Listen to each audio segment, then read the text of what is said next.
আজকে আপনাদের সাথে শেয়ার করতে যাচ্ছি দারুণ মজার একটা রেসিপি।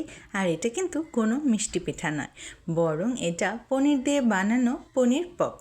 পনিরের পপ খেতে ভীষণ মজা, দেখতেও ভীষণ সুন্দর, আর বানানো সবচেয়ে বেশি সহজ। চলুন তবে শুরু করা যাক।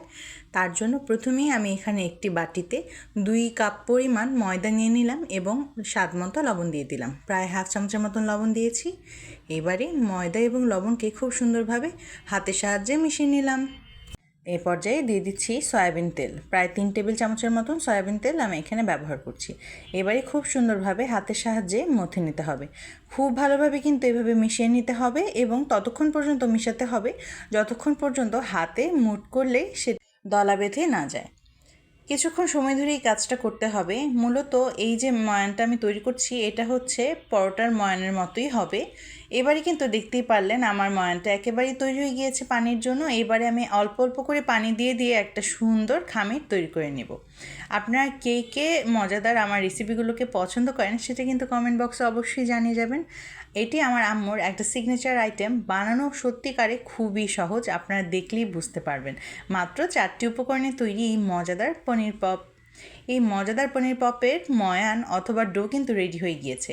এবারে এর ভেতরে স্টাফিংয়ের জন্য আমি নিয়ে নিলাম 8 গ্রামের পনিরগুলো আপনারা চাইলে একেবারে গুঁড়ো গুঁড়ো করেও নিতে পারেন, আবার কিছুটা এরকম আমার মতো হাফ হাফ করে কেটে নিতে পারেন। এবারে আবার চলে গেলাম ময়ানের মধ্যে অথবা ডোয়ের মধ্যে। ডো থেকে এবারে এরকম ছোট ছোট লেচি কেটে আমি আলাদা করে নিচ্ছি। আমার আম্মু সবসময় দেখা যায় এভাবে ছোট ছোট লিচিগুলোকে আগে তৈরি করে, তারপরে মেন কাজ শুরু করে। তাহলে তার কাছে মনে হয় জিনিসগুলো খুব ভালো হয় এবং দেখতেও একেবারেই পারফেক্ট হয়। এই যে এইভাবে করে কিন্তু হাতের তালুর সাহায্যে একটু ডলে ডলে খুব ভালোভাবে গোল গোল করে লিচিগুলোকে কেটে নিতে হবে। এই লিচিগুলো একেবারে ছোট হবে না, আবার একেবারে বড় হবে না, মিডিয়ামের চেয়েও কিছুটা কম হবে। এবার একটুখানি ময়দা লাগিয়ে এগুলাকে সুন্দরভাবে একটা রুটির শেপে দিয়ে দিতে হবে। রুটিগুলো কিন্তু অতিরিক্ত বড় হবে না, আপনারা দেখলেই বুঝতে পারবেন রুটির শেপটা বা সাইজটা কীরকম হবে। মিডিয়াম আকারই এগুলোকে করে নিতে হবে। আজকে আমি এই পুলিগুলো বানানোর জন্য অথবা পপগুলো বানানোর জন্য কিন্তু একটি মোল্ড ব্যবহার করছি। এই যে আপনারা দেখতেই পাচ্ছেন এটা হচ্ছে পুলি পিঠার মোল্ড। এটা আপনারা যে কোনো দোকানে ইজিলি পেয়ে যেতে পারেন। এবারে কিন্তু আমার রুটি বানানো হয়ে গিয়েছে। এবারে এই মোল্ডের মধ্যে আমি তেল খুব ভালোভাবে মিশিয়ে নিচ্ছি। তেলটা কিন্তু মাস্ট দিতে হবে, নয়তো কিন্তু রুটি এখানে আটকে যেতে পারে, তখন কিন্তু আরেক ঝামেলা। এইবারে এই রুটির মধ্যে আমি দিয়ে দিচ্ছি কেটে রাখা পনিরগুলো। আপনারা চাইলে কিন্তু অন্য কোনো পনিরও ইউজ করতে পারেন, তবে এই 8 গ্রামের পনির দিয়ে বানালে কিন্তু এটার স্বাদটা ভীষণ ভালো আসে।